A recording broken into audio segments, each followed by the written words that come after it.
రేవంత్ రెడ్డి ఏం చేసిండో మీ అందరికి తెలుసు. ఈ 2 సంవత్సరాల్లో ఈ రాష్ట్రం అంతా అవినీతిమయమైపోయింది. ఆనాడు కేసీఆర్ గారు ఈ రాష్ట్రాన్ని దేశంలో ఆదర్శ రాష్ట్రంగా కేసీఆర్ గారు తయారు చేస్తే ఈ రోజు రేవంత్ రెడ్డి ప్రభుత్వం దేశంలో అత్యంత అవినీతి రాష్ట్రం ఇవాళ తెలంగాణను తయారు చేసిండు.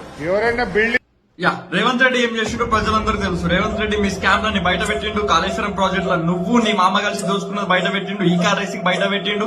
ఫోన్ ట్యాప్లు చేసి మీరు మంది సంసారాలు ఎట్లా నువ్వు మీ బావ కలిసి ఎట్లా అది బయట పెట్టిండు.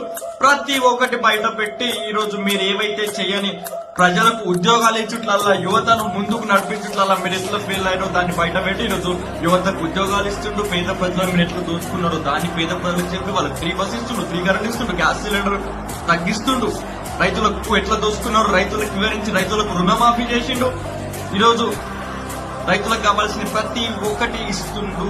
మీరు ఏదైతే ధరణిని అడ్డం పెట్టుకుని పేద ప్రజల భూములు గుంజుకొని వాళ్ళ ప్రాణాలు తిని బతికిర్రో అదంతా బయట పెట్టి మీ ఏదైతే రాక్షస పాలన ఉందో దాన్ని బయటకు పంపించి ఈరోజు భూభార తీసుకొచ్చి పేద ప్రజల భూములు పేద ప్రజలకు ఇస్తుంది. ఇవన్నీ చేసిండు కాబట్టి జూబ్లీహిల్స్ ప్రజలకు తెలుసు, తెలంగాణ ప్రజలకు తెలుసు మీరెంత దొంగలో రేవంత్ రెడ్డి మీ దొంగతనాన్ని బయట పెట్టి ఎట్లా తెలంగాణ ప్రజలను మీ నుంచి కాపాడిండో ప్రజలందరికీ తెలుసు కాబట్టి నువ్వు ఏం చెప్పినా ప్రజలు నమ్మరు.